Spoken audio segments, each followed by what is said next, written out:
Se você tem uma loja marca própria, ou sua marca caminha para ser forte, ou é a única saída. É o que você está agregando mais para o cliente ter uma percepção diferente, né? Eu sou Andressa Rando Favorito e esse é o Pod Moda, podcast que vai ajudar você que tem ou quer ter uma marca ou revenda de produtos de moda realmente lucrativa e com força de marca imbatível. Bora para mais um episódio? Bom dia! Bom dia a todos que estão aqui conosco em mais um episódio aí do Pod Moda, o seu podcast para ter um negócio de moda lucrativo. Eu sou Andressa Rando Favorito. Estamos aqui, como sempre, hoje acompanhada da nossa Alana Alves, da equipe Moda de Sucesso, que vai estar acompanhando o pessoal que está ao vivo aqui com a gente, com perguntas, você que está acompanhando ao vivo. E estamos aqui hoje no episódio de número 021, onde a gente vai falar com a Dissote, que é uma marca de alfaiataria masculina, e conhecer o caminho dessa marca própria, que levou a 22 lojas e franquias em 4 estados brasileiros. Estamos aqui com o Luiz Sotti, que é empresário e trabalha na Dissote aqui desde os 15 anos de idade, passando por todas as áreas da empresa e atualmente atua como diretor de operações da marca. Hoje a Dissote tem, como eu falei, 22 lojas em operação entre os estados do Paraná, São Paulo, Minas Gerais e Pernambuco, e é uma marca com um grande DNA aí de alfaiataria masculina e passou por uma longa trajetória para chegar aqui, uma trajetória de décadas já, né? Luiz, seja bem-vindo, bom dia. Bom dia, Andressa, obrigado, um prazer a gente estar aqui hoje, compartilhar um pouquinho da jornada. Muito bom te ter aqui, Luiz. Então, conta um pouco da Dissote, como ela nasceu lá atrás, como foi evoluindo isso, quando você entrou, quando você era adolescente, conta mais, para o pessoal conhecer um pouco. Vamos começar um pouquinho pela história, vou passar de maneira bem rápida, mas a história da Dissote basicamente é o seguinte: o Reginaldo, meu pai, ele começou na época vendendo gravatas, né? Então ele vendia gravatas para as lojas, ele representava uma marca de gravata. E daí depois ele começou a comprar para revender as próprias gravatas. Então no porta-malas do carro mesmo, ele vendia as gravatas na pronta entrega para os lojistas, e assim começou. E por isso que a gente fala que hoje a Dissote tem esse DNA alfaiataria. O primeiro produto já foi gravata, o símbolo da alfaiataria, né? Uhum. E depois entrou a produção dos primeiros produtos, que foram o terno e depois a camisa, e por assim foi por mais de 15 anos. Até a gente decidir migrar para o varejo, aí tem vários episódios nesse meio do caminho, mas numa passagem bem rápida é isso, até que a gente decidiu migrar para o varejo e já com a intenção de um dia se tornar franquias, e em 2017 a gente iniciou essa transição para o varejo, e estamos aí hoje, graças a Deus, com 22 lojas, e a minha entrada na empresa, assim como não só eu, a Edivone, hoje responsável pela produção, e minha mãe, ela desde o princípio já estava junto ali, e sempre nessa parte de produção. E eu, junto com meus irmãos, a gente sempre esteve junto na empresa. Eu, desde os 12 anos, às vezes chegava a camisa, tinha que ajudar a contar, enfim, então assim que começou. E não até era nem com 15, então era antes. Era antes. Aí, com 15 anos, a gente já começava a ter mais firmeza, trabalhar todo dia, depois da escola e tal, uma fase muito gostosa que eu não me arrependo nem um pouco. Então, fez a gente ganhar experiência mais cedo, a gente está conectado com o negócio mais cedo, então hoje toda a família está envolvida já há muito tempo, então isso a gente sente que faz a diferença, ter começado cedo. Então seus irmãos também estão aí na ativa. Na ativa e com a Edivone e todo o pessoal ali, né? E a história é igual a minha, começando desde cedo mesmo. Então ali você contou, né, começou com as gravatas ali, falou que várias coisas aconteceram. A gente quer saber essas várias coisas que aconteceram aí. Então, antes do varejo, como que vocês funcionavam entre a história da gravata e quando começou os ternos? Como que vocês vendiam antes de ter essa loja de varejo de vocês? A gente trabalhava sempre na pronta entrega. Então, a gente tinha a produção de terno camisa, então chegava, a gente tinha um depósito onde atendia os clientes do atacado, os clientes multimarcas, assim. E um fato, Andressa, que aconteceu, que é interessante contar, eu sempre falo, a gente, a partir de 2012, essa ideia de ir para o varejo começou a ganhar mais força, até porque a gente percebeu um movimento, as marcas indo direto para o varejo. Sim. Né? As marcas não estavam mais muito... Tradicionalmente não tinha, né? Exato, passado era exato. Só o atacado. Exato. E daí o que aconteceu? A gente começou a ter esse desejo com mais força, a gente precisava melhorar nosso produto. E aconteceu um fato no ano de 2015, 15 ou 16, mas acho que foi 15. Teve um profissional que entrou na empresa, hoje não está mais, mas a gente até reconhece essa contribuição que ele teve, que transformou nossa camisa. né? Então, Uhum. nossa camisa deu um salto de qualidade lá em cima. Legal. Então, foi quando a gente percebeu que a gente melhorou o produto e começava a vender para as lojas, mas o produto não tinha exposição. Era mais um produto ali. Sim. E a gente só conseguia essa exposição tendo a nossa loja, a nossa marca. Uhum. Então, foi quando a gente decidiu realmente partir para o varejo. Isso aconteceu, essa transformação aconteceu em 2015 e a gente decidiu, de fato, migrar para o varejo em 2017. Foi quando a gente começou a abrir as primeiras lojas e dar a exposição que o produto merecia. Legal. E quem que eram os maiores lojistas que vocês vendiam, assim? Vocês são o Adsorte de Curitiba, né? Curitiba. E vendiam aqui na região para lojas daqui? Tem alguma loja principal, assim, que... Ó, a gente chegou uma época... Loja modelo, assim, uma loja que vocês falavam, essa vai bem. A gente chegou na época a ter 13 representantes, só que o nosso forte sempre estava mais aqui na região. E nossas lojas, a gente nunca atendeu muitas lojas de grande porte, loja de médio porte, né? Mas a gente tinha, no interior, tinha umas lojas bacanas, tinha uma loja no interior da cidade de Campo Mourão, bem alfaiataria, que isso eu lembro que o nosso produto girava bem, e aqui também em Campo Largo, uma loja muito forte ali, que a gente vendia bem também, que é uma loja mais completa, essa loja que tem de tudo, mas tem a seção masculina. Sim. E uma loja que a gente vendia bem também. Acho que vem na minha cabeça de memória, Lapa também, tinha um cliente, na mesma história, uma loja com tudo, mas no setor masculino a só tinha muito bem. E era mais assim nossos clientes, mais clientes médios, assim. E você identifica que essas lojas que iam bem, vocês faziam um trabalho diferente? Por que umas iam bem e outras não, assim, nessa época? O nosso produto na loja?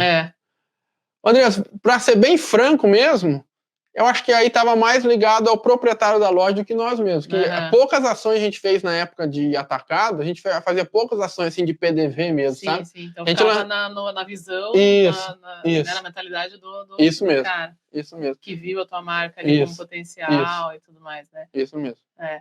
E aí, bom, daí vocês começaram com varejo, então, para quem está em Curitiba, conhece Curitiba, né? Vocês têm a loja principal é aquela da Praça Osório, né? A gente tem na Praça Osório, no Bacaxiri, na esquina da Erasto Guerin com os Estados Unidos, e no Angelone do Água Verde, na galeria ali antes do mercado, né? São pontos bons, em bairros bem distintos. Aliás, um prédio lindo que tem ali na da Osório, um prédio antigo.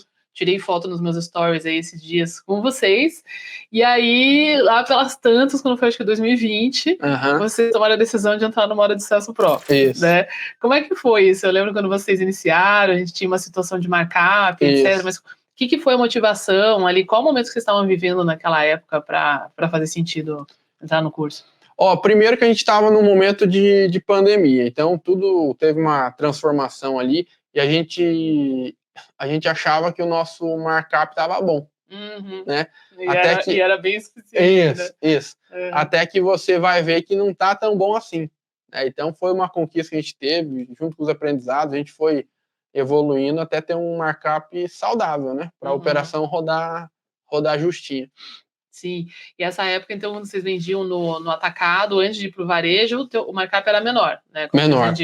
Aí vocês deram uma ajustada quando foram para o varejo, mas não suficiente, né? Isso, exato. Não suficiente pro... É porque quando você está no atacado, a hora que você olha o markup do atacado para o markup do varejo, parece você acha que meu Deus, né? Porque uma coisa que a gente sofria até numa altinha proporção, que era inadimplência. No varejo não vou ter inadimplência e beleza, olha esse markup, só que o custo do varejo também é absurdamente alto. Você tem aluguel, você tem funcionário, marketing, você tem que fazer, né? Então são outros custos também. Então, a princípio você se engana, né? Na hora que você vai para essa migração, mas não é.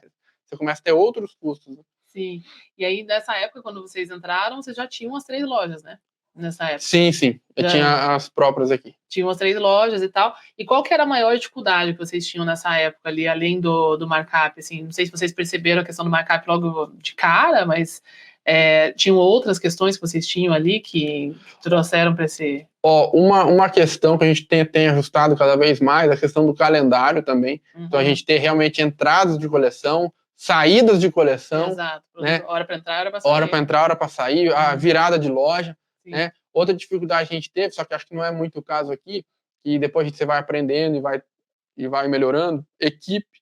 Né? Então, como manter uma equipe, motivar uma equipe, técnica para a equipe ganhar mais, se você ganhar mais, sua equipe ganha mais, de maneira que não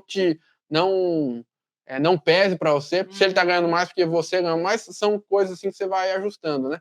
Mas assim, da parte de produção, eu acho que o que mais tem feito a diferença para nós nesses últimos tempos é realmente a definição de calendário. Coleção tem hora para entrar, hora para liquidar e hora para virar. Sim, né? para sair, né? E essa produção dos próprios estoques, né? Sim. Quando eu lembro quando, né, você participou dos nossos encontros, né, sua mãe e tudo mais, vocês tinham uma parte de produção própria, né? Sim. Como é que era, como que ficou? Hoje vocês ainda têm, aonde que fica essa fábrica? Tiveram desafios aí nesse trabalho de custo, para o pessoal entender como é que foi essa transição de markup, né? Assim, também. Hoje, André, a gente trabalha com o desenvolvimento. Então, a gente desenvolve todas as peças que a gente tem na coleção, todo desenvolvimento próprio, certo? Então, personalizada para nós, etc. Só que a gente tem parceiros que fazem a produção. Então, a gente trabalha com a matéria-prima. Ah, sim. Né? A matéria-prima toda nossa. E a gente desenvolve a peça, e a gente tem os parceiros com produção, que daí eles produzem com nossa matéria-prima o que a gente definiu de acordo com a ficha técnica, etc. Né? Mas não é de tecelagem que vocês têm, né? Você diz que vocês adquirem essa matéria-prima ou vocês estão produzindo a matéria-prima? Não, a gente adquire a matéria-prima. E daí vocês vão distribuindo para essas fábricas private label aí? Isso mesmo. Então a confecção vocês não faziam nem lá atrás, quando era só Não. A produção, vamos dizer assim, a costureira de sorte, vamos dizer, não. Entendi. Ah, legal. Show. E aí, como é que foi essa transição, né, de markup? Porque a primeira vez que você vê, você fica meio apavorado, né? Sim. Porque eu lembro que a gente falava, já estava com dificuldade de venda, a gente trabalhou muito essa percepção do produto. Isso. Quais foram os pilares assim, que permitiram vocês crescerem o markup? Eu acho que, André, uma coisa é quando você tem uma equipe de produção competente, hoje, graças a Deus, a gente tem, eu acho que o primeiro, a gente tem muito bloqueio, né? Então, por exemplo, a gente tem que achar um produto para vender a tanto. Não, isso aí não dá, isso aí é impossível. Isso Mas, assim, nem foi atrás para ver ainda, já tá falando que não dá. Sim. Então, acho que primeiro é romper essa barreira. Beleza, pode não dar, mas vamos ver primeiro? Sim. Vamos ver se não dá mesmo? A gente teve essa conversa, não teve? Eu falei pra você, mas põe o povo pra trabalhar, tem que achar o tecido de camisa melhor, mais barato. Às vezes você quer vender por, um exemplo, só números aleatórios aqui, só para exemplificar. Você quer vender por 100. Seu objetivo é vender por 100. Sim. Você não conseguiu por 100, mas você conseguiu 129. Sim. Você já aproximou. Exato. Se não fosse a tentativa, você só ia ter os 170. Sim. Né? Então, acho que o primeiro passo é a gente tirar da cabeça esse bloqueio. Não, se não dá, vamos provar que não dá, então. Sim. Vamos para cima, vamos tentar. Né? E eu não falo nem na percepção, André, de querer produto barato. Não é isso. Mas porque a gente está falando, se a gente mantém um preço de venda para ter um markup mais saudável, hoje até para o franqueado, etc. Então, a gente buscar um custo menor, mantendo uma qualidade, aí envolve parceiro. Por isso que hoje, graças a Deus, nós temos uma equipe de desenvolvimento bem competente, que a gente consegue ter sucesso em muitas ações que a gente determina nesse sentido. É a raiz de tudo, né? Raiz porque de tudo. Realmente, como você diz, não é buscar algo mais barato, né? Enfim, mas assim, é fazer um esforço, né? Que às vezes não era feito. E eu me lembro dessa conversa, acho que a gente tem gravado. Eu vou ver se eu acho aqui, eu vou mandar para vocês essa conversa que tava você de Ivone, a gente teve uma conversa dura ali, né? Vai ter que achar. Então, foi o trabalho de tirar, né, do custo, com né, melhorias de compra e toda essa situação. E dá uma elevada no preço de venda também, né? Só que quando a gente sobe um pouquinho o preço de venda, fica esse medo, né? Se assim, eu já não tô conseguindo escalar as vendas, na hora que eu subir o preço de venda, aí que eu não vou vender mesmo, né? Eu lembro que vocês tinham bastante essa questão. A gente trabalhou muito na percepção do produto, no estoque correto, para evitar isso. Como é que foi, à medida que você foi subindo um pouco o preço? Qual foi a sensação que foi passando para vocês? Eu acho assim, a gente tem que, à medida que você sobe o preço, não é subir por subir, né? Primeiro começa isso, mas assim, o que você está agregando mais para o cliente ter uma percepção diferente, né? Então isso passa por tudo, passa por uma loja bem planejada, uma loja bem arrumada, uma loja cheirosa, um atendimento diferenciado. Hoje nossas lojas têm alfaiataria sem custo. Então o que você faz para que o cliente, à medida que você subir um preço, por exemplo, não é porque você subiu por subir, você subiu, hoje em dia a gente teve até, que você colocou nos últimos anos, até o efeito pandemia, aí foi um boom total, né? Mas o que você agregou junto com isso para o cliente, essa percepção, porque uma coisa é valor, outra coisa é preço, né? O que você fez para aumentar o valor do produto, né? Então, hoje na nossa loja a gente preza muito o atendimento, que a gente entende que o nosso público é muito fiel ao atendimento, muito fiel, e e a parte da alfaiataria sem custo também. São 2 valores que a gente preza muito, a gente tem procurado divulgar isso, colocar cada vez mais valor em cima disso. Eu acho que essa é um ponto importante, né? Porque se vocês não tivessem feito isso em paralelo, aí sim, mas a coisa foi feita toda junta, né? Então, a disponibilidade do produto também. Vocês sentiam muito com 3 lojas, a distribuição do estoque também, como é que era essa questão para vocês, assim, de tamanho, e como é que foi esse processo também de corrigir o estoque? O nosso mercado, André, até por ser um público masculino, você pega um público feminino, eu nunca tive no público feminino, né, mas eu imagino, né, uma produção. Acho que se aquele produto não girar naquele período, acabou. Né? O masculino tem essa vantagem que a sua sobra, beleza, ela não deixa de ser uma sobra, porém não é um produto descartável, né? Até é um produto atemporal. Porém, aí passa pelo que a gente está ajustando cada vez mais, que é o que eu comentei com você. A definição de calendário. Então, uma parte do produto você vai ganhar menos ali. Beleza, mas na grade você já ganhou o teu lucro. Aquilo ali é só para voltar ao custo, você colocar a coleção nova. Né? É um extra, né? A definição de calendário. Aquele percentual. Sim. Essa questão do calendário, pessoal, para quem está ouvindo, a gente sempre trabalha, né, no Moda de Sucesso Pro, você vai fazer uma produção, por exemplo, eles vão, né, comprar o produto acabado, uma PL, ou vai produzir mesmo, ou vai comprar um estoque já pronto. É saber a quantidade que você precisa para um período, né? Então, não é só a quantidade, mas essa quantidade é relacionada ao período que você vai vender. Ou seja, se eu trouxe esse produto aqui, hoje eu tenho que saber quando ele entra na loja, que não é no dia que eu compro, que chegou, né? Às vezes ele chega bem antes do dia que você vai lançar, e ele tem uma data para sair, né? A não ser que ele se torne um produto icônico, você começa a ter muita reposição, você percebe que as pessoas ainda estão pedindo, você põe reposição, ele continua. Mas o que estaria errado é você comprar um volume X, e assim, deixa lá até ele vender, né? Porque às vezes ele já passou daquele período de venda, e isso impacta diretamente nas suas compras, na sobra do seu estoque. Por mais que você tenha um produto atemporal, como o Luiz falou aqui com o masculino, que eu posso jogar, vai acumulando, né, Luiz? Vocês em vários anos, e ele vai ficando um Frankensteinzinho ali também, né? Porque tem camisa atemporal, sim, mas é desse tecido, desse tamanho, ele já não conversa com a outra, quer dizer, a gente não quer, né, tá fazendo isso, né? E essa questão do markup, e para quem tem marca própria, pessoal, que é onde a gente vê assim, mais de 95% aqui das marcas próprias que chegam aqui para a consultoria, para o Moda de Sucesso Pro, lá no programa Safira, tem problema com o markup. O markup não está correto, tá? Isso, a gente tem vários conteúdos aí no YouTube que eu disponibilizo gratuitamente, mas mesmo tendo essa explicação gratuitamente, as pessoas têm muita resistência, né? Como o Luiz falou, fica um bloqueio, né? Assim, de não dá, é impossível, ou vai diminuir a qualidade, ou se eu subir o preço aí que eu não vou vender mesmo e tal. Então tem todo um processo para a gente fazer isso, tanto na melhoria do custo, quanto no agregar valor para subir um pouquinho aqui.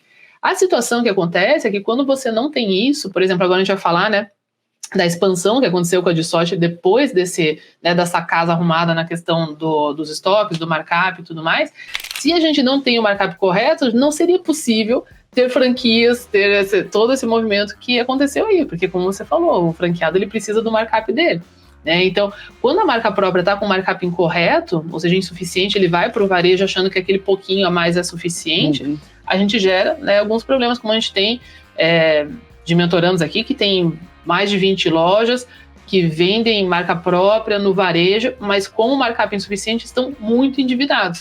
Né? E, então as pessoas elas subestimam muito o custo, né, do varejo, né? Porque quando você vende no atacado, se você explica um pouco para a audiência que está ouvindo que não tem marca própria ainda, qual que é a diferença fundamental? Você está vendendo ali no atacado como faziam antes e do varejo? Questão de custo, enfim, por que você precisa de mais markup? O que a gente mais vê nas empresas de atacado, basicamente você tem uma estrutura comercial ali, o seu representante. Então, o seu representante estourou de vender, você vai pagar para ele. Comissão, certo? A hora que você vai para o varejo, você começa a ter muito custo fixo. Não que na fábrica você não tenha, mas beleza, você vai ter a folha e tal. O que acontece é que numa estrutura de loja, vai ter o aluguel, geralmente é o custo mais pesado, o aluguel, né? Porque o aluguel de varejo é completamente diferente do atacado. Exatamente. Quando vocês estavam só no atacado, vocês operavam da onde?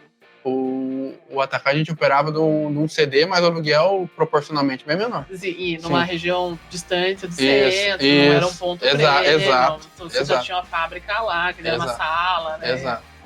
Bem diferente. Bem diferente. Então, uma coisa que na época, para nós, eu não digo que foi um engano, mas a gente meio que surfou nessa onda achando que isso era suficiente.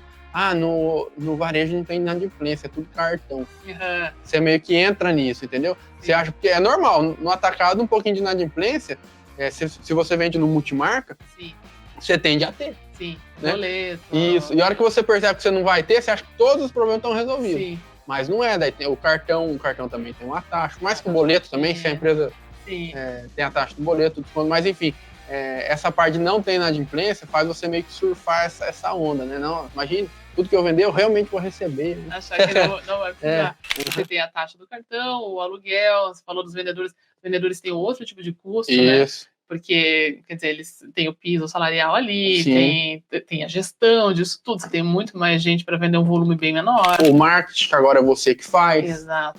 Né? Então, se você tem uma loja marca própria, ou sua marca caminha para ser forte, ou é a única saída. Né? Uhum. E é uma série de custos. Né? Sim, e à medida que você vai escalando para mais lojas, isso vai crescendo também, você começa a ter muitos funcionários, né? Sim. Por isso que é importante que o markup da marca própria, ela tem que necessariamente ser praticamente o dobro de quem só vende no atacado. Porque, como ele falou, um representante que está vendendo no atacado, ele só ganha comissão, você, né, não tem um custo de loja, tem, né, quem tem shopping atacadista, daí tem o problema duplo, né? Que geralmente tem markup ainda menor, é por isso que não sobra dinheiro. Você, às vezes, que tem uma marca, tá vendendo em shopping atacadista, não são baratas essas lojas, né, a pronta entrega. Você tem vendedores também quase. Você tá bancando estoque, porque é pronta entrega. Tá bancando estoque, exatamente. Você tem vendedores, às vezes, tão caros quanto os de varejo, né, com um markup muito pequeno, né? Então, a gente tem que fazer essa transição para realmente agregar valor e você ter uma loja de varejo, daí sim, com uma infraestrutura que vai comportar isso.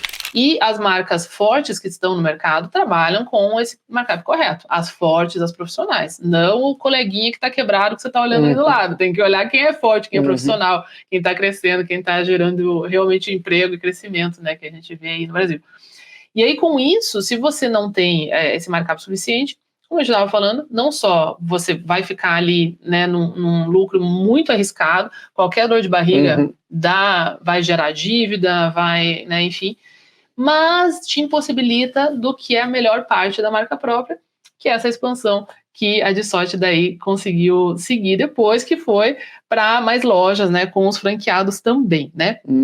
Então, fala um pouco sobre os produtos, os materiais que vocês trabalham e como que foi esse planejamento dessa expansão, né, para levar a marca para mais estados, etc.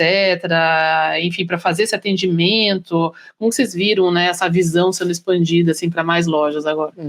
Andressa, a gente, como eu falei, quando a gente decidiu ir para o varejo, antes da gente ir, na verdade, quando a gente tinha esse escopo de varejo, a gente já imaginava mais lojas também e que seja franqueável. Então, isso já era um pensamento antes da gente ir para o varejo.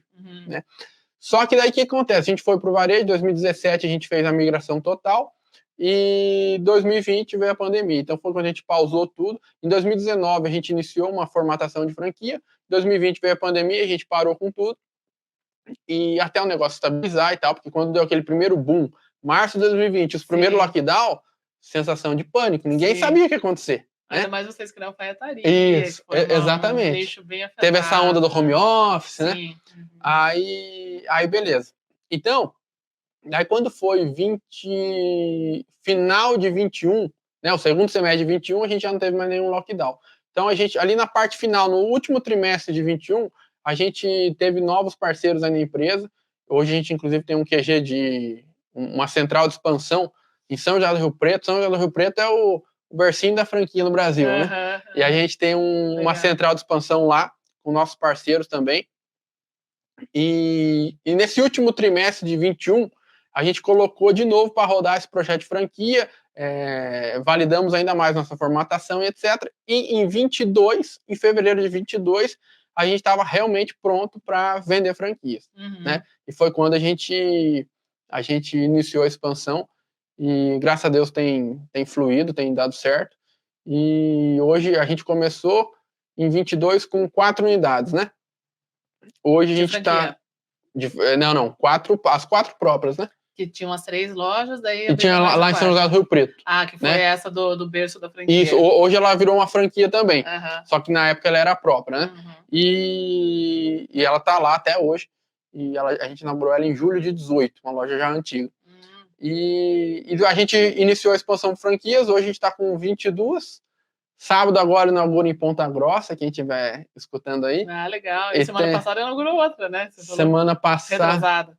Que a gente teve a gente teve no último mês, a gente inaugurou Uberlândia e Guarapuava. Uhum. Agora a gente tem na fila aí para inaugurar Ponta Grossa, João Pessoa, Paraíba, mais um estado. Legal. E São José dos Campos. Show. Frutal, Minas Gerais, cidade boa. E, bom, tem 6 aí na fila. Vai pro 5º estado já. Vai pro 5º estado. Que legal. Uhum. Bem legal. E as primeiras começaram como? Quais foram as primeiras?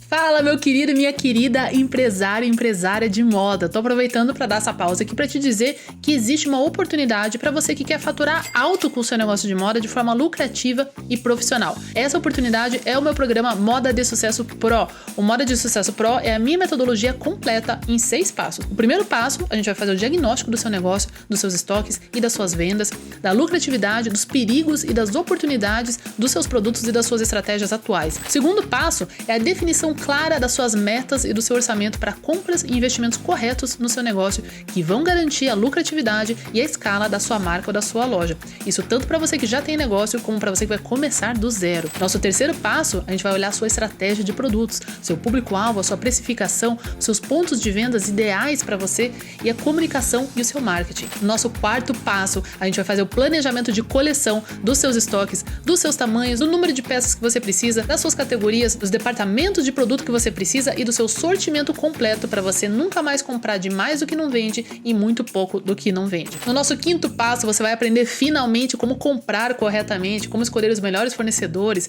como fazer as melhores negociações e receber o seu estoque no prazo e no preço correto dos seus produtos.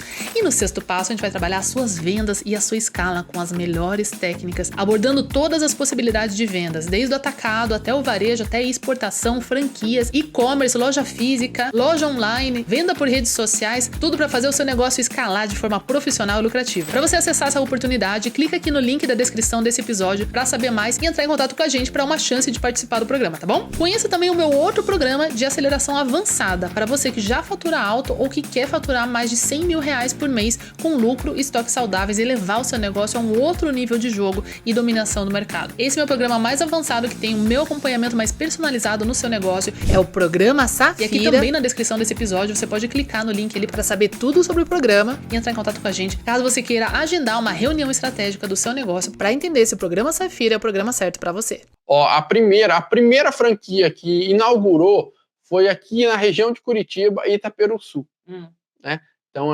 Itaperuçu, quem aqui de Curitiba conhece, tem Rio Branco do Sul. Itaperuçu é depois de Rio Branco, né? Uma cidade pequena, 30 mil habitantes, mas aí está muito ligado a capacidade ali do franqueado de vestir o negócio, porque é uma parceria, né? Então, sim, você faz a marca crescer, mas ali na ponta, o franqueado, seja ele operando ou ele tendo o gerente dele, ele tem que ser capaz de transformar tudo isso em percepção para o cliente. Sim, sim. Né? Então, ali uma loja que foi a primeira franquia inaugurada, depois veio Limeira, São Paulo, e aí depois foi indo, a gente não lembra muito certinho mais a cronologia, mas no final do ano passado veio Sorocaba, Londrina, esse ano daí começou BH, daí você começa a perder um pouquinho da sequência, né? Mas o que deu certo nessas primeiras conseguiu ser replicado, né? Acho que isso que é importante. É aquela coisa, né?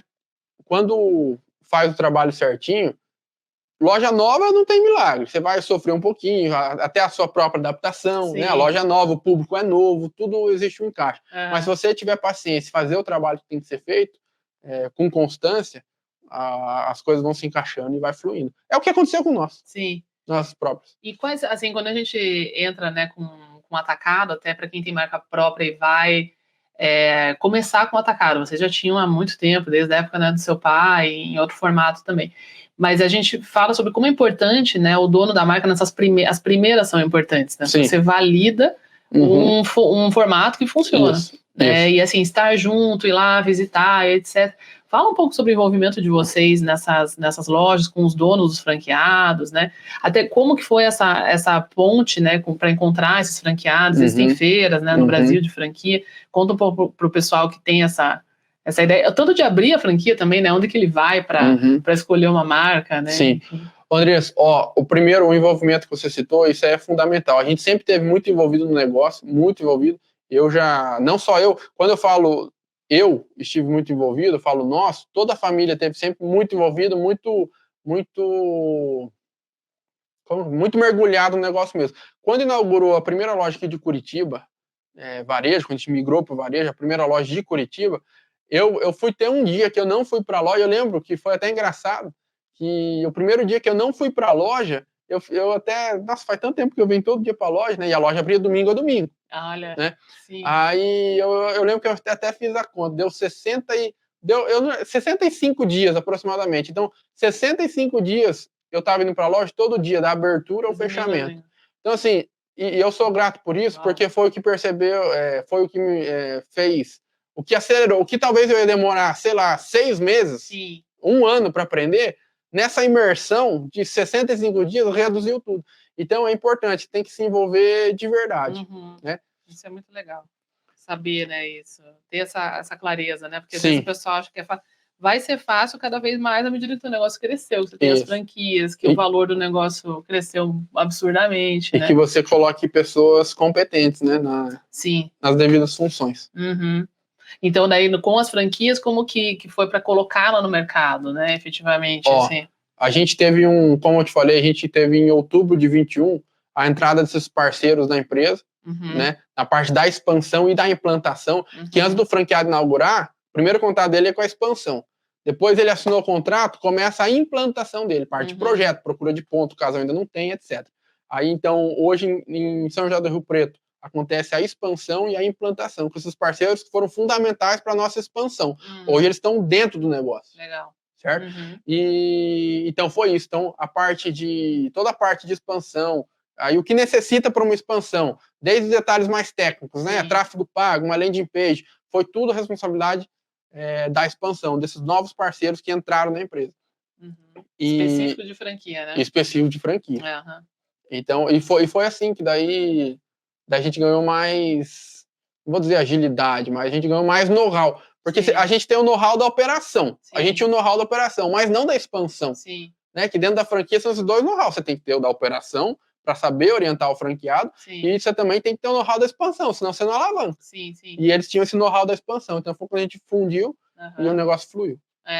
E aí a primeira loja, vocês altamente participativos ali, como sempre, visitando, além desses parceiros, né? Isso. E agora também a gente está com...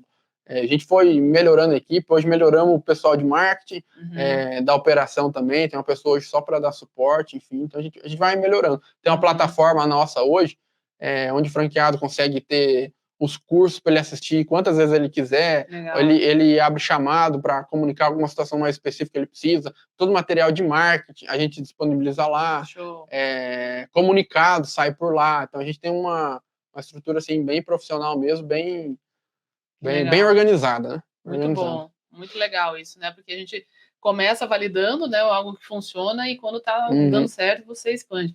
Eu me lembro em várias marcas né, onde eu trabalhava como marca, que foi trazido o projeto de franquia e vinham, às vezes, esses parceiros, né, como você disse, ou iam assim, em feiras, etc., né? E para a gente era muito importante, eu acho que assim, a franquia, a gente percebeu isso em algumas marcas, ou até de clientes, alunos aqui do Modo Sucesso Pro, ela vem para expandir. Só que a gente tem uma questão que eu protejo muito, que é assim, você expande algo que está dando certo e você pode expandir um erro também. Isso. Que já caiu aqui no Safira também, já muita gente que, como eu disse, que é grande, que foi para essa expansão, com um markup incorreto, com uma gestão de estoque completamente bagunçada, daí você replica múltiplas vezes aquele problema. Né? Então, estar com a casa organizada antes te permite depois ir para a expansão. Então, você que está pensando em, poxa, se eu abrisse uma segunda loja, e aumentar meu faturamento, ou o próprio e-commerce, né, que muita gente tem essa... Vocês têm e-commerce também, né? Tem e-commerce. Tem. Eu vou abrir o e-commerce, daí eu vou vender muito para o mundo inteiro e tal. Primeiro que não é assim, você tem que ter uma operação de vendas ali também, gerar lead. Olha, o e-commerce, né? É a loja que ninguém passa. Exatamente, né? exatamente. Então essa ilusão de você ter o e-commerce, você vai acordar, vai ter um de venda. Não funciona assim, você tem que pôr um gestor ali, assim como você põe numa loja, ele tem custo igual, né? Quando que vocês entraram no e-commerce? Vocês já estavam no Licença Pro? Em 21. Já estava. Em 21 inaugurou o e-commerce, só que daí muitos processos e tal. Agora que a gente entrou com mais foco mesmo, até o e-commerce é responsabilidade do Leonardo, que é meu irmão, né? Então ele cuida da parte logística e e-commerce. Então é que a gente entrou melhorando tudo, já faz uns 6 meses que a gente entrou com mais força mesmo. Porque o e-commerce também não estava conversando com a loja, então muito produto tem na loja e não tem no e-commerce. E daí existe alguns bloqueios, vamos dizer assim, mas a loja própria pode reclamar porque o cliente vai comprar no e-commerce ou franqueado. Existe uma coisa que a gente não consegue ir contra, que é o comportamento do cliente. Hoje o cliente, ele vai pesquisar online, ele vai físico, um vai comprar sempre online, outro vai comprar só físico, outro vai ser misto. Então não adianta você querer mudar essa onda, que é muito maior, é omnichannel. Se você não está melhorando seu e-commerce, tua marca que está perdendo. Se a marca está perdendo, o franqueado está perdendo, a loja própria está perdendo, está todo mundo perdendo. Então, às vezes, tem alguns bloqueios que vêm, mas a gente tem que pensar o que está por cima disso. O que está por cima disso é o comportamento do consumidor. Isso é muito além do meu bloqueio, né? Então, não adianta ir contra isso. Excelente. Acho que isso... Eu fiz até uma palestra semana retrasada lá em Goiânia sobre o omnichannel, e é isso, as pessoas não é um contra o outro, um apoia o outro. Exatamente. Porque o que a gente quer é que quanto mais, mesmo que, vamos dizer, o cara é franqueado, aí não, eu quero que ele compre na minha loja. Só que quanto mais a tua marca vende em vários locais, como você estava falando antes da gente começar o episódio aqui, né? Vai dando peso para a marca, né? Uma marca que tá sendo vista em várias cidades, etc. Então, um ajudando o outro só faz com que, né, e o preço é o mesmo também, né? E outra coisa, né, hoje você pega uma loja, essa loja essa marca só vende físico, essa marca só vende online. Pô, essa marca vende os dois, você tem opção online. Qual a chance de você relacionar com essa marca que vende nos dois é maior. Exato. Você torna uma marca mais fácil, mais acessível. Onde eu quiser, na hora que eu quiser, tem na minha cidade também, tem online também. Se eu comprar aqui, eu posso trocar ali. Sim. Sua marca começa a ser mais fácil e você quebra muitas objeções de venda aí para o cliente também. Exatamente. Muito bom isso.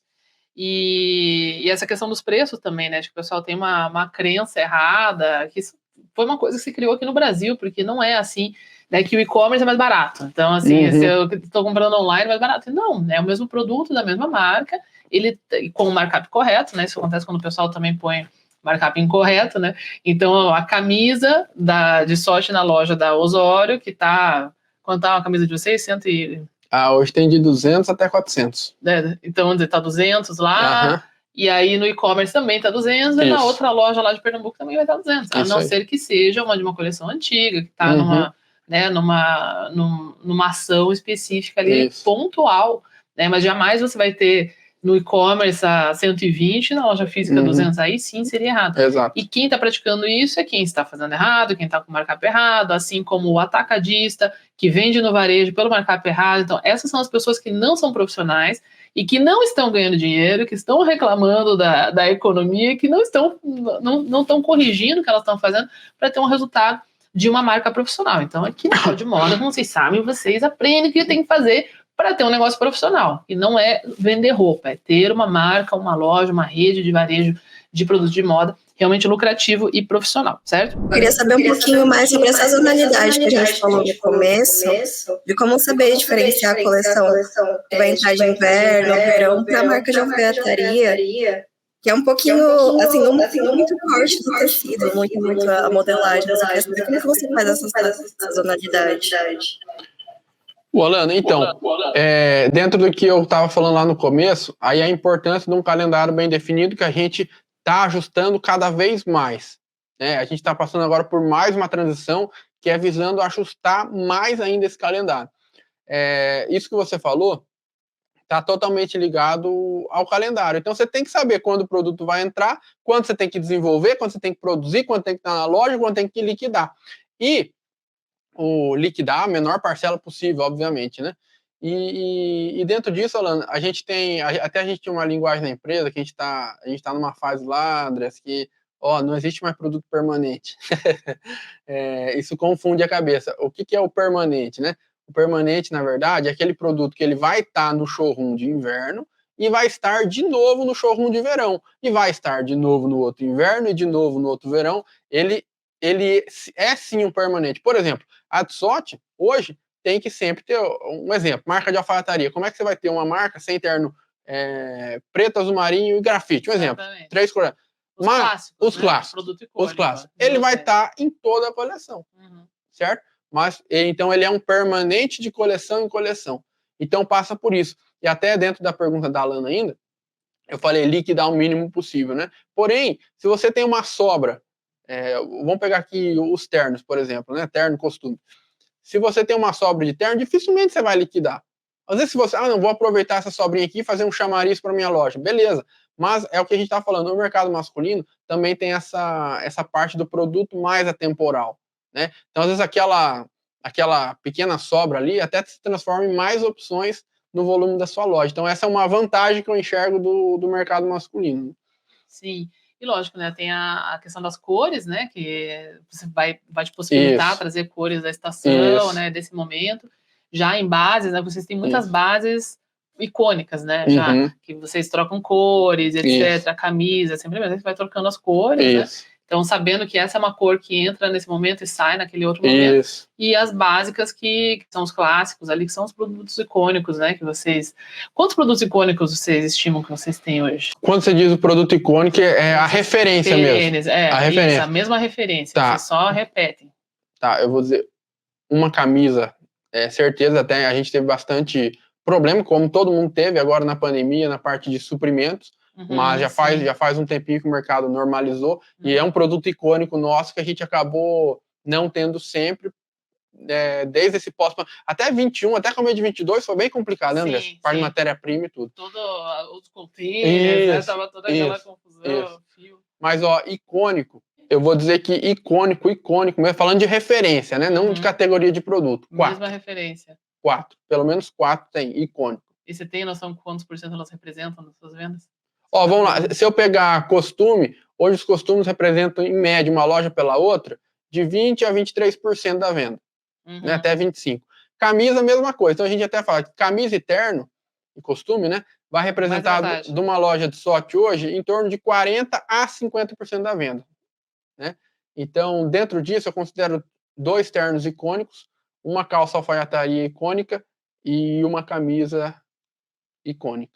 Mais ou menos uma metade do teu faturamento ali, né? Exato. E aí o controle dessa produção, da distribuição dos estoques, todas ficam com vocês. Isso. No caso de vocês, as franquias, elas têm liberdade de comprar ou não o que elas quiserem, ou vocês que ditam os produtos?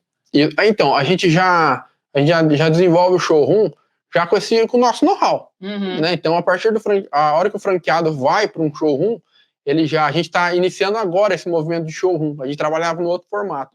Mas agora, para ficar melhor logisticamente, até para o franqueado definir melhor o calendário dele, por N outros fatores também, internos, para melhorar, a gente migrou agora, estamos migrando para o modo de showroom. E quando o franqueado vai ao nosso showroom, então tudo que está ali é um produto que já foi previamente desenvolvido com um know-how. Se tem algum produto que a gente quer testar, a gente faz uma amostra, joga nas lojas próprias.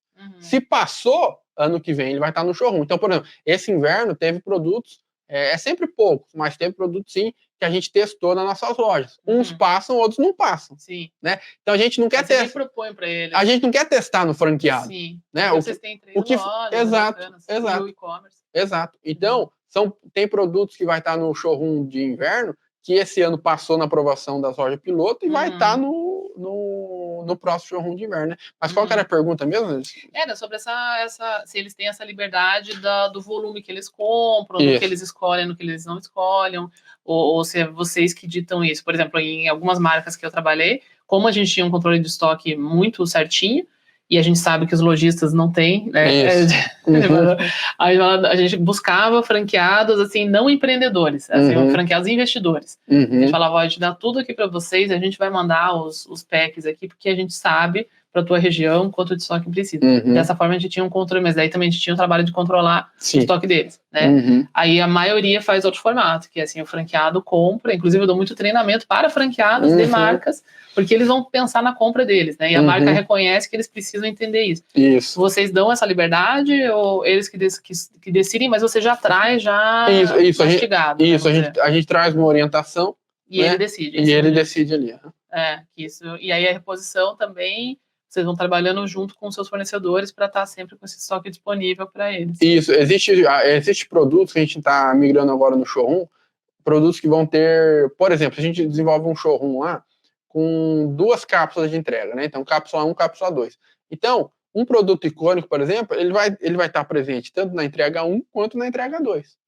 Né? Então, você vai sempre tendo ele na sua loja, você não vai ficar defasado com ele na loja, né? Vai ficar sem ele na loja. Sim. Então, assim a gente trabalha. Super, super legal. E, Luiz, para a gente chegar aqui na nossa conclusão aqui, né? Que conselho você daria, né, para empreendedores aí que estão começando no ramo de moda masculina ou de moda? Quais seriam, assim, 3 dicas que você pode ter aprendido, inclusive, com seus pais ou na sua própria trajetória, né, para estar onde vocês estão hoje, não estar, né, naquelas estatísticas das marcas que morreram, enfim, que quebraram? Eu vou dizer o seguinte, Andrés, conselhos assim de alguém que ainda está buscando crescimento cada vez mais.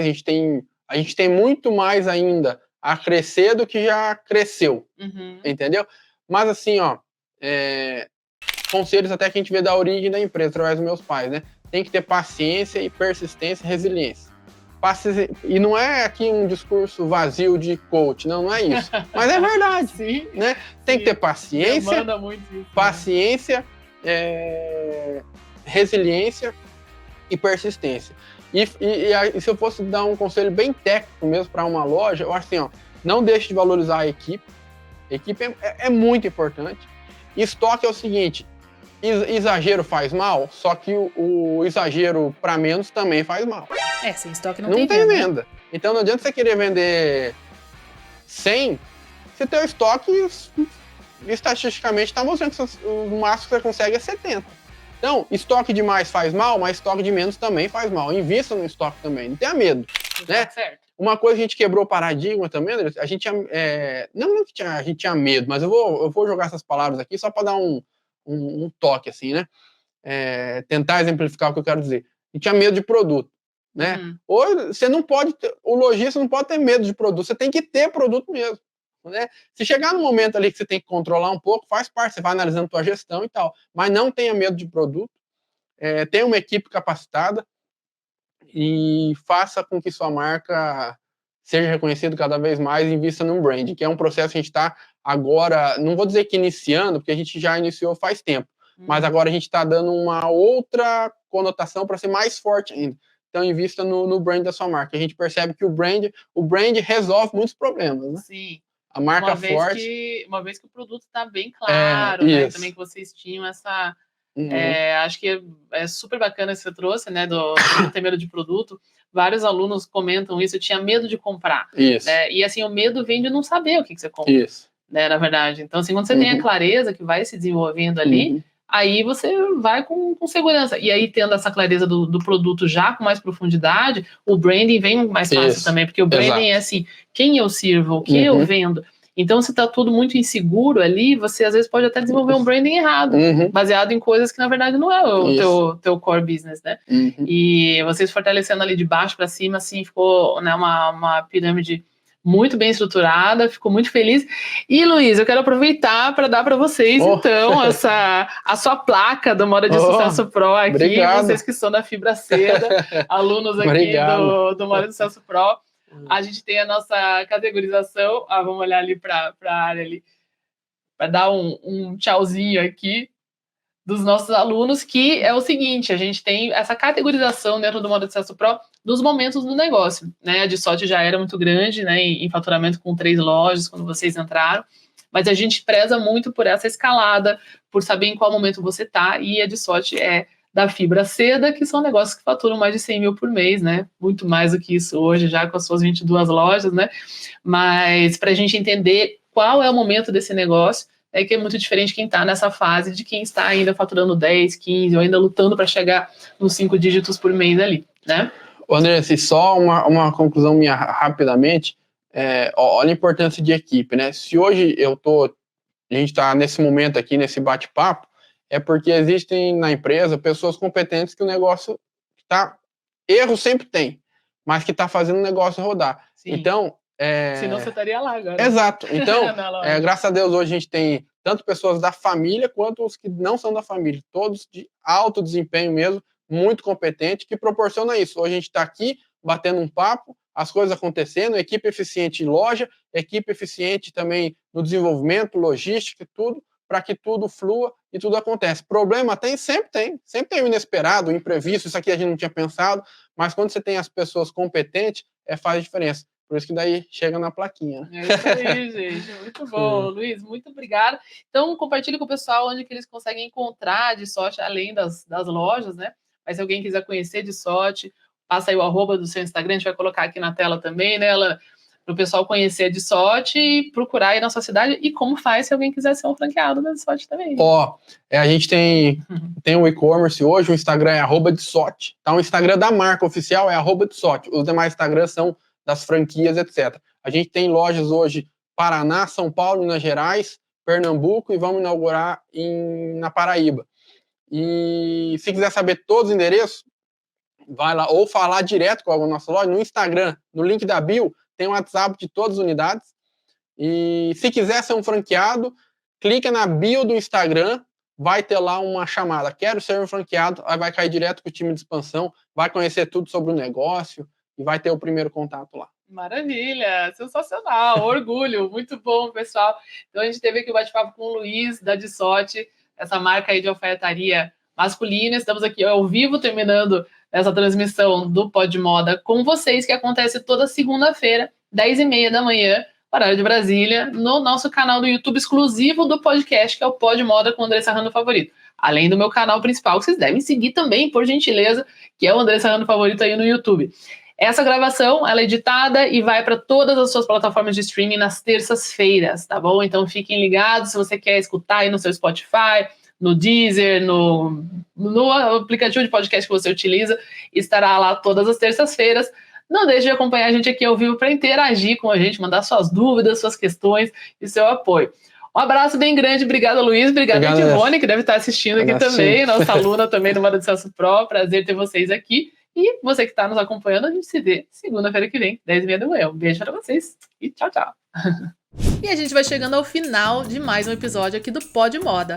Eu sou André Sarrando Favorito, e se você curtiu estar comigo aqui nesse episódio, printa aí no seu celular ou aonde quer que você esteja escutando esse podcast agora e posta nas suas redes sociais, marcando o @ André Sarrando Favorito e me contando qual foi a maior sacada que você pegou desse episódio. O seu feedback é muito importante pra mim e eu vou adorar ter essa conversa com você lá no nosso direct. Pra continuar conectado comigo, é só me seguir em todas as outras redes sociais, Instagram, TikTok, Facebook, LinkedIn, é só buscar por André Sarrando Favorito. E não se esqueça que a gente também tem o canal do YouTube exclusivo do Pod Moda, então é só buscar por Pod Moda com André Sarrando Favorito no YouTube. Para saber mais sobre mim, é só entrar no www.andressarrandofavorito.com e para saber mais sobre moda de sucesso, é só entrar no www.modadesucesso.com.br. Te espero no próximo episódio, hein?